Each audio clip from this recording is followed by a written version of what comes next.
ನಮಸ್ತೆ ಸ್ನೇಹಿತರೆ, ಸಮೃದ್ಧಿ ಜೀವನ ಚಾನೆಲ್ಗೆ ಸ್ವಾಗತ. ಇವತ್ತಿನ ದಿನ ಅತ್ಯಂತ ವಿಶೇಷವಾದ ಹಾಗೂ ಮುಖ್ಯವಾದ ವಿಚಾರವನ್ನು ಹಂಚಿಕೊಳ್ಳಲಿದ್ದೇವೆ. ಹೌದು ಸ್ನೇಹಿತರೆ, ಈಗಾಗಲೇ ಧನುರ್ಮಾಸವ ಆರಂಭವಾಗಿದ್ದು, ಧನುರ್ಮಾಸವು ಪರಮ ಪವಿತ್ರ ತಿಂಗಳು. ನಿಮ್ಮ ಪಾಪಗಳಿಗೆ ಮುಕ್ತಿಯು, ಕಷ್ಟಗಳಿಗೆ ಕೊನೆಯು ಹಾಗೂ ನಿಮ್ಮ ಇಚ್ಛೆಯನ್ನು ಪೂರ್ಣಗೊಳಿಸಿಕೊಳ್ಳುವಂತಹ ಅತ್ಯಂತ ಶ್ರೇಷ್ಠವಾದ ಪರಮ ಪವಿತ್ರವಾದ ತಿಂಗಳು. ಹೌದು ಸ್ನೇಹಿತರೆ, ಈ ಮಾಸದಲ್ಲಿ ಬ್ರಾಹ್ಮಿ ಮುಹೂರ್ತದ ಪೂಜೆಯು ಅತ್ಯಂತ ಪುಣ್ಯ ಫಲವನ್ನು ತಂದುಕೊಡುತ್ತದೆ ಎಂದು ಪುರಾಣಗಳಲ್ಲಿ ಹೇಳಲಾಗಿದೆ. ಹೌದು, ಆದರೆ ಅದು ಎಲ್ಲರಿಗೂ ಸಾಧ್ಯವಿಲ್ಲ. ಅದಕ್ಕಾಗಿಯೇ ಇವತ್ತಿನ ವಿಡಿಯೋದಲ್ಲಿ ಧನುರ್ಮಾಸದ ಪೂಜಾ ಫಲದಷ್ಟು ಪುಣ್ಯ ಹಾಗೂ ಪರಿಣಾಮಕಾರಿಯಾದಂತಹ ಫಲವನ್ನು ನೀಡುವ ಪರಿಹಾರಗಳನ್ನು, ಅಂದರೆ ಈ ಕೆಲವು ಸರಳ ಪೂಜೆಯನ್ನು ಈ ಧನುರ್ಮಾಸದಲ್ಲಿ ಮಾಡುವುದರಿಂದ ನಿಮ್ಮ ಕೋರಿಕೆಗೆ, ಬಯಕೆಗೆ ಮತ್ತು ಪರಿಹಾರವನ್ನು ನೀಡಲಾಗುತ್ತದೆ. ಹಾಗೂ ಈ ಒಂದು ಪರಿಹಾರಗಳನ್ನು ನೀವು ಮಾಡಿಕೊಳ್ಳುವುದರಿಂದ ಆ ಮಹಾಲಕ್ಷ್ಮೀ ದೇವಿಯ ಅಮ್ಮನವರ ಒಂದು ಅನುಗ್ರಹ ದೊರೆಯುತ್ತದೆ ಎಂದು ಕೂಡ ಹೇಳಲಾಗ್ತದೆ. ಹೌದು ಸ್ನೇಹಿತರೆ, ಈ ಅತ್ಯಂತ ಸರಳ ಪೂಜೆಯನ್ನು ನೀವು ಮಾಡುವುದರಿಂದ ನಿಮ್ಮ ಜೀವನದಲ್ಲಿ ಅನೇಕ ರೀತಿಯ ಬದಲಾವಣೆಗಳನ್ನು ಹಾಗೂ ನಿಮ್ಮ ಜೀವನದಲ್ಲಿ ಯಶಸ್ಸಿನ ಹಾದಿಯನ್ನು ನೀವು ಏರಬಹುದು. ಹೌದು ಸ್ನೇಹಿತರೆ, ಆದರೆ ಪ್ರತಿನಿತ್ಯ ಈ ಧನುರ್ಮಾಸದಲ್ಲಿ ಸಾಧ್ಯವಾದಷ್ಟು ಮುಂಜಾನೆ ಎದ್ದು ಸ್ನಾನ ಕಾರ್ಯಗಳನ್ನು ಮುಗಿಸಿ ಬೆಳಗ್ಗೆ ಅಥವಾ ಸಂಜೆ ಈ ಕೆಲಸಗಳನ್ನು ನಾವು ಮಾಡುವುದರಿಂದ ನಿಮ್ಮ ಎಲ್ಲ ರೀತಿಯ ಕಷ್ಟಗಳು ಕರಗುತ್ತವೆ ಎಂದು ಕೂಡ ಹೇಳಲಾಗುತ್ತದೆ. ಹೌದು ಸ್ನೇಹಿತರೆ, ಈ ಧನುರ್ಮಾಸದಲ್ಲಿ ತುಳಸಿ ಗಿಡದ ಪೂಜೆಯು ಪರಮ ಪವಿತ್ರ.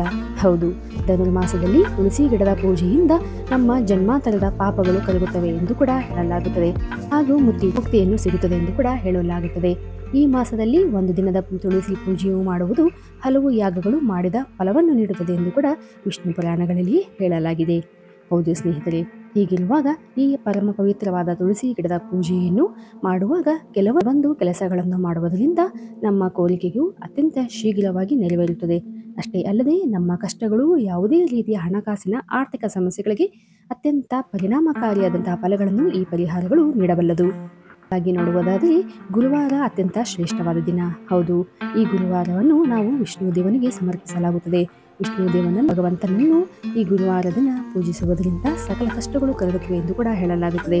ಹೌದು ಸ್ನೇಹಿತರೆ, ಅದರಲ್ಲೂ ತುಳಸಿ ಗಿಡದ ಜೊತೆ ವಿಷ್ಣು ದೇವನನ್ನು ಆರಾಧಿಸುವುದರಿಂದ ಅತ್ಯಂತ ಪುಣ್ಯ ಫಲವನ್ನು ನೀವು ಪಡೆದುಕೊಳ್ಳಬಹುದು.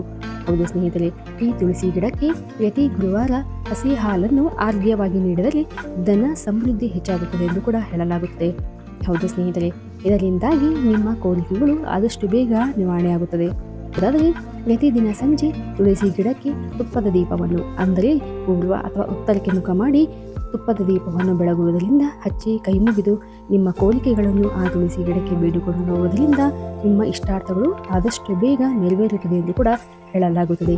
ಏಕೆಂದರೆ ಅತ್ಯಂತ ಪವಿತ್ರವಾದ ಈ ಧನುರ್ಮಾಸದ ತಿಂಗಳಲ್ಲಿ ಹೆಚ್ಚಿನ ದೈವಿಕ ಅಂಶಗಳು ಈ ತುಳಸಿ ಗಿಡದ ಮೇಲೆ ಇರುತ್ತದೆ. ಇದರಿಂದಾಗಿ ನಿಮ್ಮ ಕೋರಿಕೆಗಳು ಆದಷ್ಟು ಬೇಗ ನೆರವೇರುತ್ತದೆ ಎಂದು ಕೂಡ ಹೇಳಲಾಗುತ್ತದೆ. ಹೌದು ಸ್ನೇಹಿತರೆ, ನೀವು ಪ್ರತಿನಿತ್ಯ ತುಳಸಿ ಗಿಡದ ಮುಂದೆ ನೀವು ನಿಮ್ಮ ಕಷ್ಟಗಳನ್ನು, ಅಮ್ಮ ತಾಯಿ ಈ ಮನೆಯಲ್ಲಿ ಸದಾ ನೀನು ನೆಲೆಸು ಹಾಗೂ ನಾನು ಸಂಕಷ್ಟದಲ್ಲಿದ್ದೇನೆ, ಹಣದ ಅವಶ್ಯಕತೆ ಇದೆ ಎಂದು ನಿಮ್ಮ ಇಚ್ಛೆಯನ್ನು ಪೂರ್ಣ ಮಾಡಬೇಕು ಎಂದು ಆ ತುಳಸಿ ಗಿಡಕ್ಕೆ ಬೇಡಿಕೊಳ್ಳಿ. ಇದರಿಂದ ನಿಮ್ಮ ಇಚ್ಛೆಗಳು ಆದಷ್ಟು ಬೇಗ ಪೂರ್ಣಗೊಳ್ಳುತ್ತದೆ. ಹೌದು ಸ್ನೇಹಿತರೆ, ನಂತರ ನೋಡುವುದಾದರೆ ನೀವು ತುಳಸಿ ಗಿಡಕ್ಕೆ ಪ್ರತಿನಿತ್ಯ ನೀರು ಹಾಕುವುದು ಅತ್ಯಂತ ಪುಣ್ಯಕರವಾದ ಕೆಲಸ. ಅದರಲ್ಲೂ ಈ ಧನುರ್ಮಾಸದಲ್ಲಿ ಪ್ರತಿನಿತ್ಯ ನೀವು ಈ ತುಳಸಿ ಗಿಡಕ್ಕೆ ನೀರನ್ನು ಹಾಕುವುದು ಒಂದು ಸ್ವರ್ಣ ದಾನ ಮಾಡಿದಷ್ಟು ಪುಣ್ಯ ಲಭಿಸುತ್ತದೆ ಎಂದು ಕೂಡ ಹೇಳಲಾಗುತ್ತದೆ. ಅಲ್ಲದೆ ಪಾಪನಾಶವಾಗುತ್ತದೆ ಎಂದು ಕೂಡ ಹೇಳಲಾಗುತ್ತದೆ. ಹೌದು, ಈ ಒಂದು ನೀರನ್ನು ಹಾಕುವಾಗ ನೀವು ಅದರ ಬುಡಕ್ಕೆ, ಅಂದರೆ ತುಳಸಿ ಗಿಡದ ಬುಡಕ್ಕೆ ಆ ನೀರನ್ನು ಹಾಕಬೇಕು. ಹಾಗೂ ಎಲೆಗೂ ಕೂಡ ಈ ನೀರನ್ನು ಹಾಕಬೇಕು. ನಂತರ ಎಲೆಯಿಂದ ಬೀಳುವ ನೀರನ್ನು ನೀವು ಕೈಯಲ್ಲಿ ಹಿಡಿದು ಅದನ್ನು ನಿಮ್ಮ ತಲೆಗೆ ಹಾಕಿಕೊಳ್ಳಬೇಕು. ಇದರಿಂದ ನಿಮ್ಮ ಕಷ್ಟಗಳು ಕರಗುತ್ತವೆ. ಹಾಗೂ ಅಲ್ಲಿ ಯಾವುದೇ ರೀತಿಯ ಆರೋಗ್ಯದ ಸಮಸ್ಯೆ ಕಾಡುತ್ತಾ ಇದ್ದರೆ ಆ ಸಮಸ್ಯೆಯಿಂದ ನೀವು ಶೀಘ್ರವಾಗಿ ಹೊರಬರಬಹುದು. ಅಷ್ಟೇ ಅಲ್ಲದೆ ನಿಮ್ಮ ಮೇಲಿನ ಯಾವುದೇ ರೀತಿಯ ನೆಗೆಟಿವ್ ಎನರ್ಜಿ ಇದ್ದರೆ ಅದನ್ನು ಪರಿಣಾಮಕಾರಿಯಾಗಿ ಪರಿಹಾರವಾಗುತ್ತದೆ. ಈ ಒಂದು ಪರಿಹಾರವನ್ನು ನೀವು ಪ್ರತಿನಿತ್ಯ ಮಾಡುವುದರಿಂದ.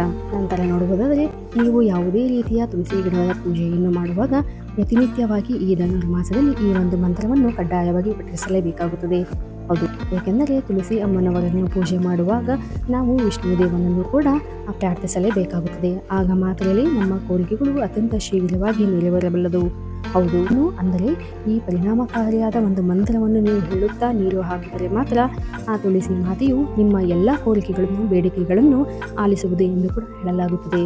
ಹೌದು ಸ್ನೇಹಿತರೆ, ಅಂತಹ ಪರಮ ಪವಿತ್ರವಾದ ಮಂತ್ರವು ಯಾವುದು ಎಂದರೆ ಓಂ ನಮೋ ವಾಸುದೇವಾಯ ನಮಃ ಎಂಬ ಈ ಮಂತ್ರ ಅತ್ಯಂತ ಪರಿಣಾಮಕಾರಿಯಾಗಿ ನಿಮ್ಮ ಸಮಸ್ಯೆಗಳಿಗೆ ಪರಿಹಾರವನ್ನು ನೀಡಬಲ್ಲದು. ಅಷ್ಟೇ ಅಲ್ಲದೆ ಈ ಒಂದು ಮಂತ್ರ ಅತ್ಯಂತ ಶಕ್ತಿಶಾಲಿಯಾದದ್ದು. ಈ ಮಂತ್ರವನ್ನು ಹೇಳುತ್ತಾ ನೀವು ತುಳಸಿ ಪೂಜೆಯನ್ನು ಮಾಡುವುದರಿಂದ ನಿಮ್ಮ ಎಲ್ಲ ಸಮಸ್ಯೆಗಳಿಗೆ ಔಷಧಿಯಾಗಿ ಕೆಲಸವನ್ನು ಮಾಡಬಲ್ಲದು. ಹೌದು ಸ್ನೇಹಿತರೆ, ಅತ್ಯಂತ ಪುಣ್ಯಕರವಾದಂತಹ ಈ ಒಂದು ಕೆಲಸಗಳನ್ನು ನೀವು ಧನುರ್ಮಾಸದಲ್ಲಿ ಮಾಡುವುದರಿಂದ ನಿಮ್ಮ ಎಲ್ಲ ಕಷ್ಟಗಳು ಕರಗಿ ನಿಮ್ಮ ಜೀವನದಲ್ಲಿ ನೆಮ್ಮದಿ ಹಾಗೂ ನಿಮ್ಮ ಮನೆಗಳಲ್ಲಿ ಅತ್ಯಂತ ಸಕಾರಾತ್ಮಕ ವಾತಾವರಣ ನಿರ್ಮಾಣವಾಗುತ್ತದೆ ಎಂದು ಕೂಡ ಪುರಾಣಗಳಲ್ಲಿಯೇ ಹೇಳಲಾಗಿದೆ.